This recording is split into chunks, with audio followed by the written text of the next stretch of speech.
Test. Hi. Pull yours a little bit away from your mouth. No. Hey, stop touching stuff. I'm sorry. How dare sorry. you? How dare you? I'm sorry. We're not live. We're live, but our voices aren't on, so we're not starting. But I'll put my faces on it. Oh, goodness. All right. Check.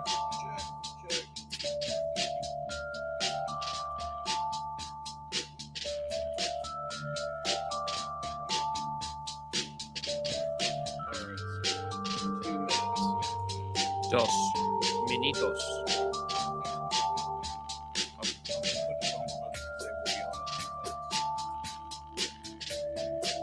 All right, everyone. We'll be on in about 2 minutes. 2 minutes. Ah.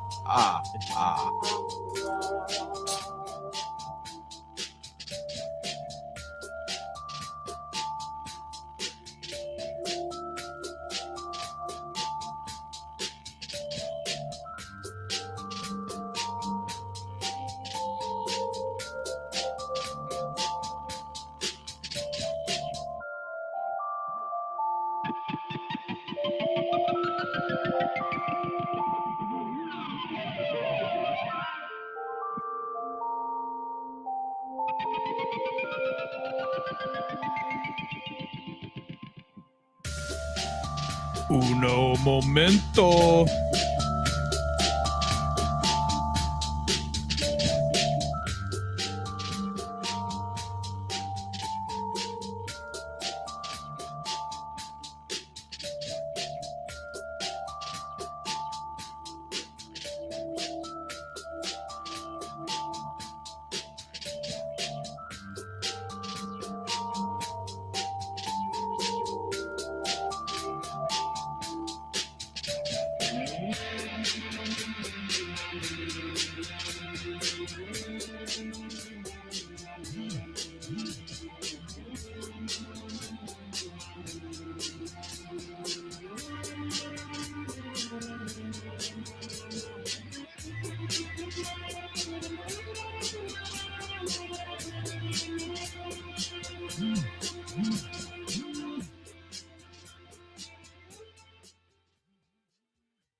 Hey, Andy, we's live. Woo! We's live. Put my toe down. Hey, everyone. Welcome to Brunner's Bits. Bye. Yeah, you weren't counting on that, were you? No, you changed it on me. I did. Hey, what's happening, everyone? Hi, friend. I'm Gary, And I'm Andrew. and we are with Brunner's Lawn and Services. What are you looking for? What'd you forget? The camera there. I was like, oh, my name's over here, but I was wrong. Yeah, well, Looking at it. but we are with Brunner's Lawn and Services, coming to you with Brunner's Bits Live. And today we're going to talk about the importance of getting out of your leader's way and letting them lead.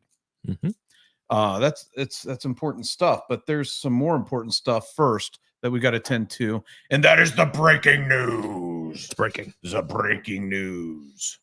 So, folks, on July 22nd, Andy, did you know that there were 4 Sumatran tigers born? I did not. And it was the Wrocław Zoo in Poland. I like tigers. Yeah. So when I saw this, so I get some of our news. Hey, what's happening, friends? Welcome to the show. So I get some of our news off of the Good News Network because I get tired of seeing all the bad stuff that's happening in the world. Just happy things. So the Good News Network has happy things. And they said that. So when I saw that these 4 tigers were born, I noticed that they represent 1% of the total Sumatran tiger population.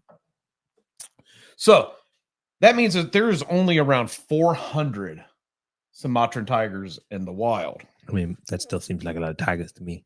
That's not even kind of. That's scary that such a big species is becoming extinct. Yeah, but I wouldn't want to deal with 400 tigers. Well, there's poachers that do, I think. That's true, I think that's why they're dying is because of poachers. But so yeah, folks, there were 4 Sumatran tigers born on October 22nd. Tigers. On to the next. 94-year-old woman, Donna Maddox From Michigan. from Michigan, rode 150 miles an hour in a Ferrari at Michigan Motor Speedway. Sounds like fun. Can I sign up? Not even a little bit. Oh, I was yeah. scared on the go-karts that we rode in. I didn't want to leave that place. After I got rolling on them, it was fun. But I mean, dude, Most fun it I've was- ever had. really? No, I didn't want to leave. Well, Josh decided to go buy a go-kart. Did you know that his go-kart turns into a Segway? It's made by Segway. It turns into a video game. Yeah, he's a turd. And he also wrecked it and messed himself up. Yeah. Well, right now he's in his mobile office, he calls it. He's out in the John Deere tractor. Big tractor. Mowing. But yeah, this 94-year-old woman rode 150 miles an hour. It was organized from her nursing home for her to do. I guess she liked to go fast.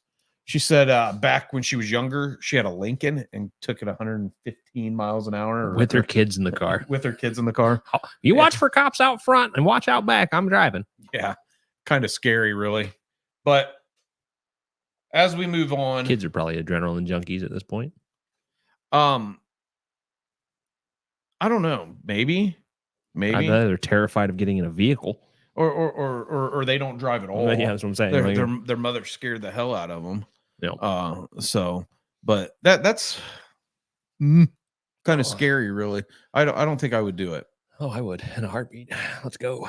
So our next current event, which I know means absolutely nothing to you, Andy. I don't sports ball. But Tito Francona is now the manager of the Cincinnati Reds. I can get behind some Tito's.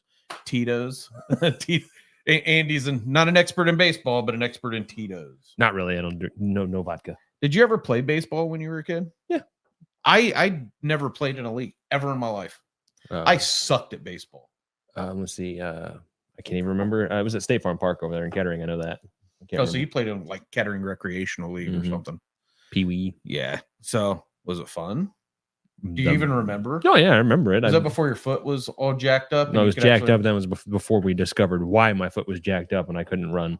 So it wasn't fun. I mean, I had fun hanging out with people and doing sporty things, but I was bad at it. Yes, I suck at all sports. I was all right with wrestling, but I still sucked.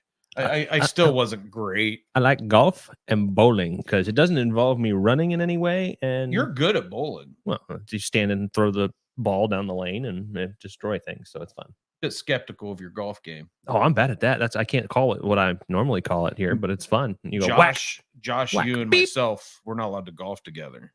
Me and Josh fight. Yeah, you and Josh aren't allowed to golf together. But I don't. I've lost interest. Sorry, Jake. Things are happening. Was it Jake from State Farm? No, it was Jacob, our production manager. Oh, something must be wrong. Jacob, our production manager. As Andy's texting Jacob, sorry, I'm going to go ahead and continue on with Tito Francona.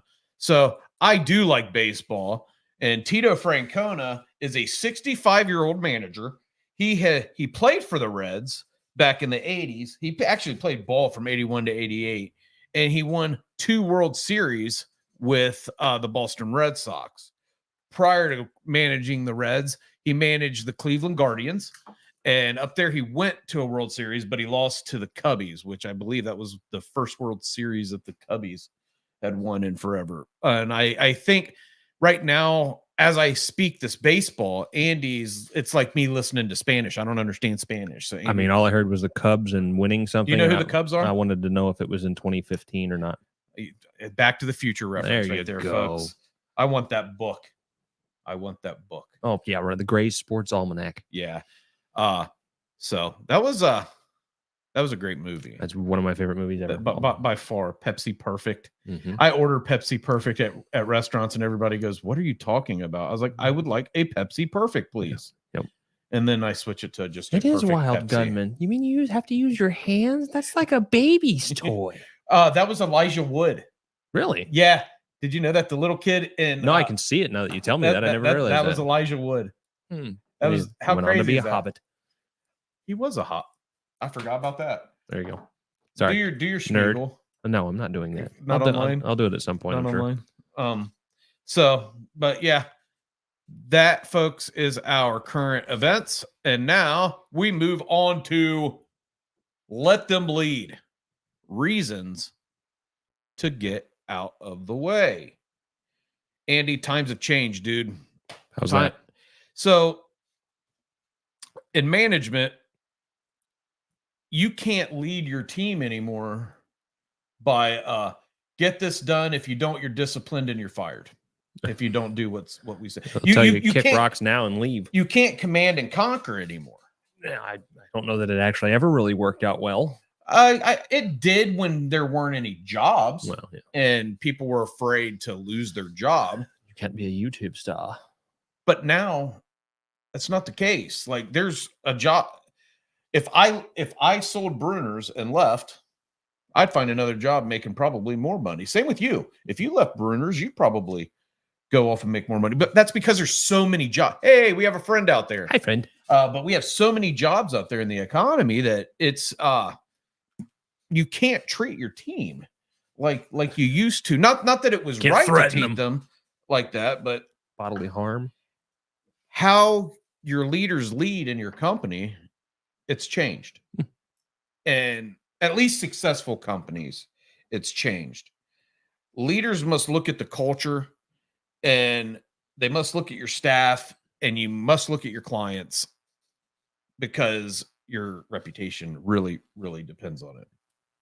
So with that, we're going to give you some ideas today on how to get out of your leader's way, or how to equip your leaders. Andy's getting a text, which that's never going to stop, because let's face it, business doesn't stop. So our first way to help your leaders, equip them to get out of the way, is to give them information. You have to let your leaders know what's happening in your company. It's very important, folks, that if your leaders come to you with a question, that you can answer it. Is everything okay? Yes, our big leaf vac, the choke floats because of the vibration, and it keeps choking out the motor. So he said he needs pliers or zip ties or something. Does he have pliers? Or no? That's what he's asking for assistance with. I told him to call Matthew. Oh yeah, because Matt's on his way back, right? He's on his way back. Yep. All right, so back to it though.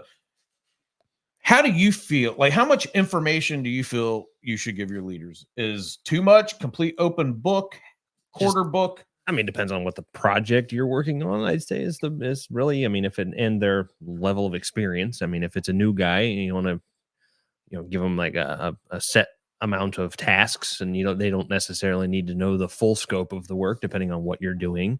And then, I mean, and it also depends on the person. Like Matt, he loves paper like I do. So I could give him a detailed blueprint on, a computer and be like, no, give me the paper. I want to like walk and stand there like, okay, I'm here.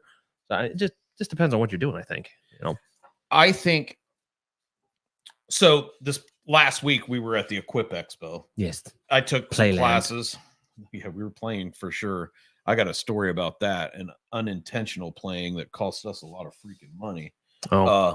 But that's, God, I'll go over that in a minute. But anyways, I think you should give your leaders every bit of information that they ask for, as long as it's appropriate. Like if one of our guys comes up to us right now and says, hey, I need a copy of all of our contracts from Apple, and blah, blah, now I'm going to be skeptical. But if our guys come up to me and say, hey, it's taken us this much time to get this job done. Mm-hmm. If we're over a few times, how much are we still profiting? So that I just want to make sure the TLC, I want to make sure the property looks good. So we're going to take a little extra time. So at what point is there a buffer built in? Yeah, exactly. Or if the guys come to me and say, hey, why aren't we getting raises? But I see that we're making all this profit. Oh, how much stuff have you broken? Yeah. So I think really open book. I think everything should be open book. I mean, you can also overload people, like I was saying on project. If you try and give them the entire project scope all in one, they're going to be like, I don't remember where we started. Yeah, and I do agree that there's some information that, although it's an open book, you do want to be hesitant to give. Like we lost a contract. Mm-hmm. I haven't actually sat down with the entire team. I've meant to, but things have gotten in the way this week. Life has been kind of tough this week. Everybody was too concentrating on eating breakfast on Monday. Yeah, so bacon. But anyways, and there was breakfast yesterday, which was Wednesday, Andy. Oh, yeah, I guess you're right. Gosh. But anyways, every day we lost a contract.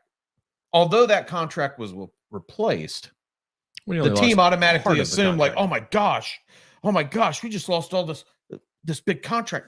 Yeah, it's a big contract, but it's been replaced. So you got to be careful what information you give, because when they hear we lost something, that takes away a little bit of security. Right. And you don't want to take away your team's security. And for some of the crews for that specific property, that, I mean, they don't see the day-to-day issues or the complaints, because, I mean, I filter a lot of the stuff that's, that they don't need to hear about. And then, they may actually enjoy that property. I mean, when I mowed every day, I still have properties I enjoy going to, even just doing QCs, just because it's a nice walk. Yeah. So I'm like, what? I don't get to go there anymore. And I have little friends, I guess you could call them, acquaintances at some of these properties, that every time I'm there, I make sure to stop by and say hi to.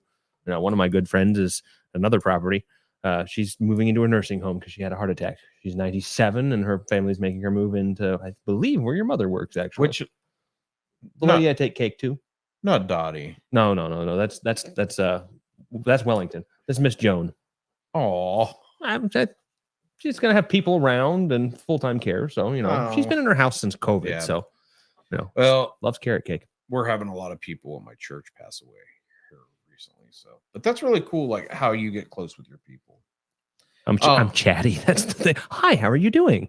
I'll talk so long that you don't remember why we originally started the conversation. Right. So to continue on and to finish off with equipping your team with information is, folks, teach them the trade.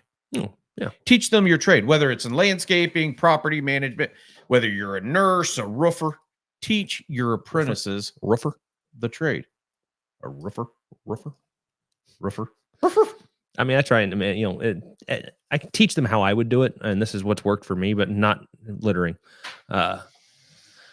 My way's not always the right way. I've told people many times, as long as the end result is pretty when spreading mulch, you could spread it with your face if you really wanted to. I don't think that'd be a great idea, but if you want to give it a go, more power to you. Man, give it a go. You can't see the head. Hardly. He's scary. He's my buddy. I'm going to change his hat and glasses every so often, just for the heck of it. All right. What did I call him the other day? Arsenio? Yeah. Let's move on. I watched Demolition Man. Sorry. So our next idea for helping your team, getting out of your leader's way and whatnot, is constructively criticize them. Give them evaluations. Let them know what they're doing wrong. And I'm going to tell you right now, we have failed at that with our production managers. They haven't had an evaluation yet this year. I know we tell them that they're doing a good job. We go over stuff real time with them, but they haven't had an evaluation all year long. Nor have I, nor have you, nor have Josh. We've said that we were going to. So if you have to equip your leaders to know with what they're doing right and what they're doing wrong. Oh, I think unfortunately for Matt and Jake, they see what's being done wrong in real time, and they don't necessarily need that when things are moving smoothly and their stress level is low. That's great for them, Yeah. So, well, they're getting good. They're starting to get very good at their job. Well, both of them are, yeah. I mean, Matt doesn't really need me much other than, hey, I need to talk something over. None of you guys need me anymore. You just need me to help get the sale done. Math and the math, which I have to use a calculator. I mean, I can do it, but I know the formulas. Yeah, I don't. And so another way you can constructively criticize your leaders is do quality controls on their properties, which we do. Yep. We let them know when the property looks like crap, the property looks great. Sometimes in real time, I got to make fun of Haley just the other day because I had to go help on a lawn crew. I got one out there. I was like, "What did you do? Why did you stop when you said making fun? Are you scared that you're going to get shamed for making fun of your team?" No, I don't. Shame on you. No, I made fun of her all day long. You do this every day. I haven't mowed in a long time. I said, "Look at my lines and look at your lines. What happened?" She's like, "I lost it. I slid and then I couldn't get it back." I'm like, "Oh, okay. Likely story." Yeah. I'm allowed to make fun of her though. Well, we're all allowed to make fun of her. She's our family. She's our niece. But quality control is important. And on this particular topic, I'm going to finish off with something that's really important. So if you have a team leader that his properties all year are great, Mm-hmm. and then all of a sudden you're doing quality controls and you're getting complaints about this team leader from managers, or you're just noticing that the quality is falling off, you have to nip that in the bud immediately, because you don't know, there may be something really bad going on in that team Oh, leader yeah, in their or personal team life. member's life, Right. that maybe they just need a little support from you rather than Right. to go off on them because they're doing a crappy job. Maybe there's an underlying issue. Right. We have people that have worked for us that their home wasn't safe. Ooh, yeah. So when they were here, they were worried about what was going on at their house. Right. I mean, And you can't have that. well, yeah, you don't want them to make their day terrible. Um, I usually come at most things being a smart aleck and like, okay, what happened here? Like, I know something's up, buddy. yeah. Ask if you see things that are trending in the wrong direction, ask questions. That chair's really bothering you. Oh, this thing hurts my back and my legs. Do I need to get you a little back pillow? Oh, I'm gonna go buy a new stool. I'm like doing the splits so I can be close enough to this dang table. Well, hey, we have a new visitor. Hi, Hey, friend, how are you? They're gonna leave. They will. Every time we say it, they leave. Please stay. I dare you to stay. If you stay, I'll give you a $20 gift card. Yeah, right. We'll see if they comment or stay. Watch, they will, just out of spite now. It's your mom. Hey, it probably is. But whoever it is, I want you to leave in the comments. See, they left. They don't care about that $20 gift card. I've actually considered us switching to just having us regular chairs like we were doing, and then lowering the camera down and all of that. But I kind of like this setup. I mean, I bled on this thing building it. So, but yeah, ask your team leaders if there's something wrong. I wonder if there's something wrong with our production, and that's why people are leaving. Hey, Andy, I'm going to take us a quick intermission. Will you go on Facebook and see if we're on? I don't know. Intermission.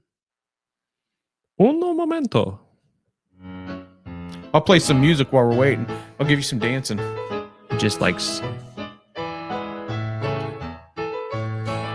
No, hold on. Wrong thing. Do the things. There we go.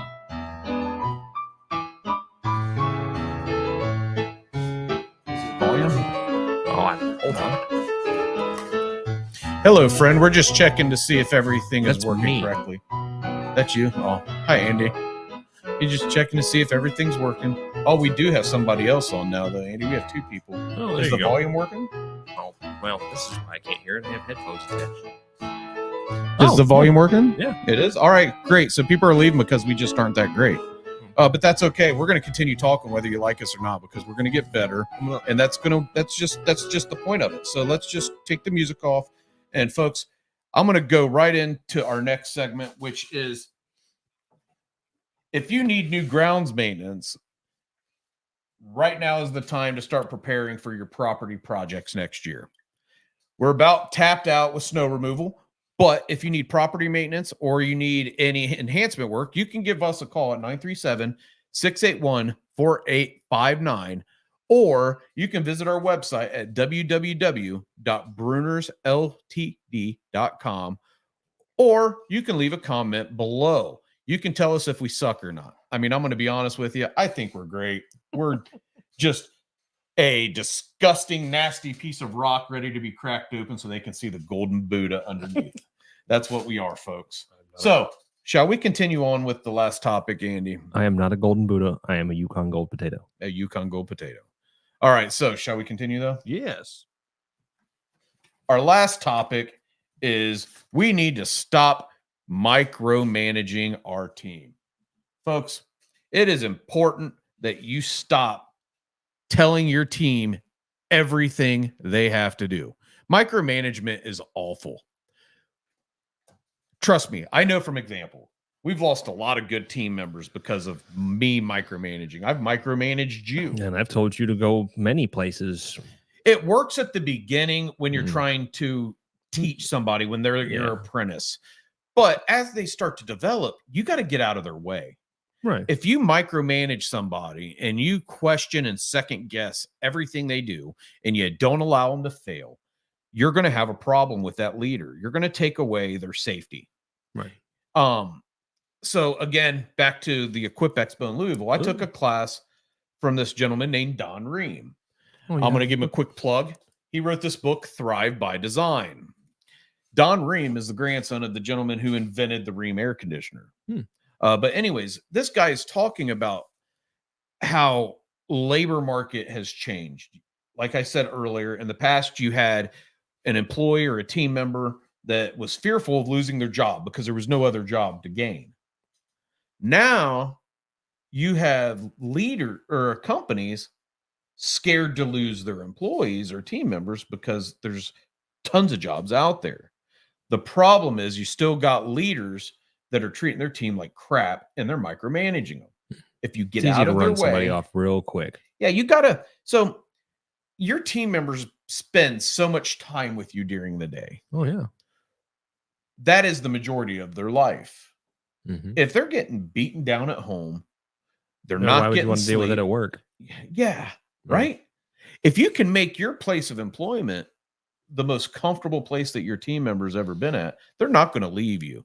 I mean, that doesn't mean that something better may not come on and they may not consider it, Right. but they're not going to leave you. And if they do, they're going to at least give you the respect to give you the 2 weeks. So hopefully you got to stop micromanaging them. You got to start creating a place of psychological safety. If that team, you're laughing at me because I'm talking like this, because I am the man of not creating psychological safety. I've been working on it. You're doing much better. I've been working on it. I read a lot. I ask Chat GPT a lot of questions. And who needs a business coach when you got AI? I mean, I hate to say it like that, but who needs a business coach when you got a robot? Is this a bad idea? It did tell you. I've never touched it. Really? No, I've seen that movie. iRobot. I pick one. Hey, I liked Bicentennial Man with Robin Williams. That was a good outcome when he died. I don't like that sad stuff. I don't need that in my life. It was kind of weird that he. That's why I won't watch horror movies. I don't sleep enough. It's the opposite of that. It was weird that he fell in love with a human, or that a human fell in love with a robot. I don't know which is weirder. I mean, that's a rabbit hole for another time, I think. Yeah. You don't want to jump down that rabbit hole? No. People loving machines. Or did you have another card for that? No. Okay, let her away. But that was an awful. I can't even throw. I threw. And you play sports? That's why I don't play sports. Oh, okay. That's the reason. I don't. God, that was awful. I just totally embarrassed myself. It's okay. All right. In conclusion, folks, stop micromanaging, give your team information, and help your leaders grow by giving them constructive criticism. Indeed. So I am going to end today with some discussion because I'm not quite done with this. We have caffeinated beverage.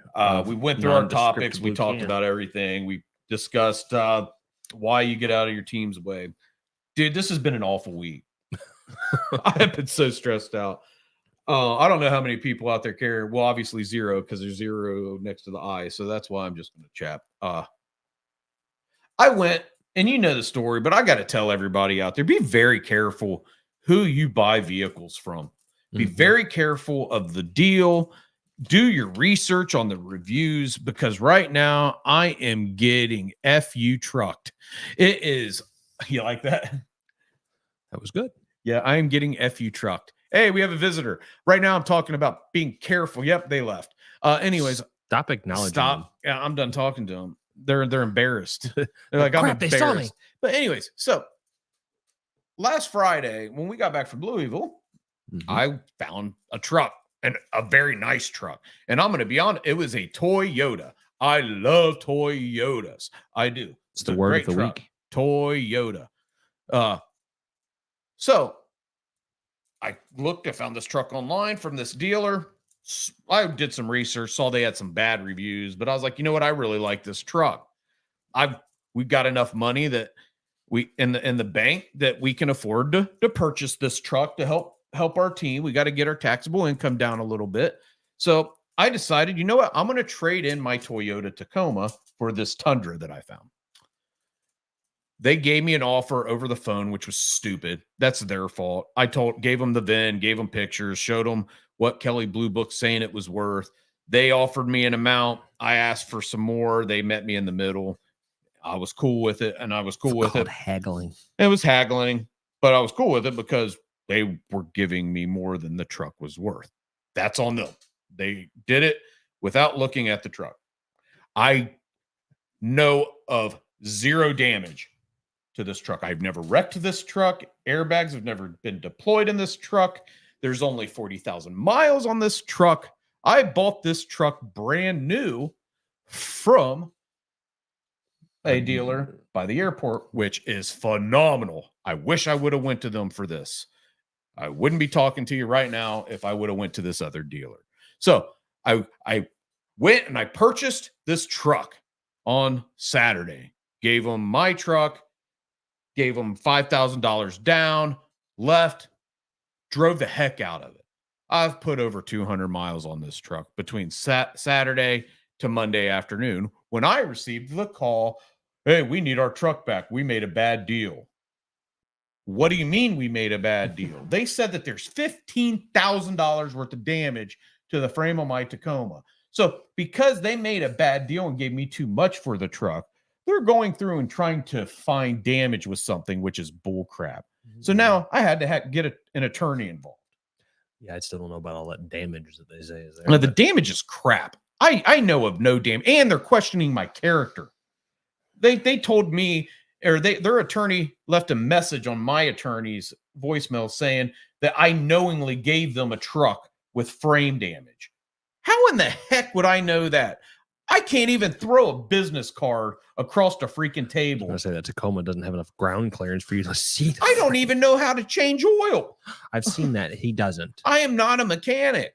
How would I know that there was $15,000 of damage to this Tacoma? So with that being said, I have a Toyota Tundra sitting in my shop right now that I can't drive, all because I am just waiting to get the report for the damage to my did I say Tundra or Tacoma? I don't know. I have a Tundra in my garage waiting because I just need a report for where that damage came from. I want an expert on that. And no matter what, I don't want the damn truck from them. They just ruined it. They screwed over a disabled veteran, man. How crappy is that? Well, and if they'll do it to me, they'll do it to anybody. I wish I could say who the dealer was right now, but I can't. Yeah, keep your face shut. I can't. But I can tell you this. When you go and you look for a vehicle, you be very cautious of who you buy it from because those buttholes don't give two craps about you. It's all about the money, and it's not fair. Because I'll tell you what makes me mad, Andy, is we have the money in the bank to go down and buy the damn truck cash. Yeah, well, fuck him. Oh, I said a bad word. He said a bad word. Sorry, folks. Please don't leave. I'm not acknowledging. So, but yeah, be very careful who you buy vehicles from. Mm-hmm. It's tough, man. It's tough. It really hurt my feelings. So we're going to conclude here, folks. So check us out every Thursday at 10 a.m. for Brunner's Bits Live. I am not quite sure what we're going to talk about next week, but I'm sure it's going to be phenomenal. So if you like what you watched, leave some comments below. You struck me. How dare you? I'm sorry. I'm sorry, little brother. Ow. Oh, ow. All right, folks. Thank you for checking us out. Stay cool. Have a good life. Be kind to others. And always remember at Brunner's Lawn and Services, satisfaction matters. Have a good day. Peace out. There's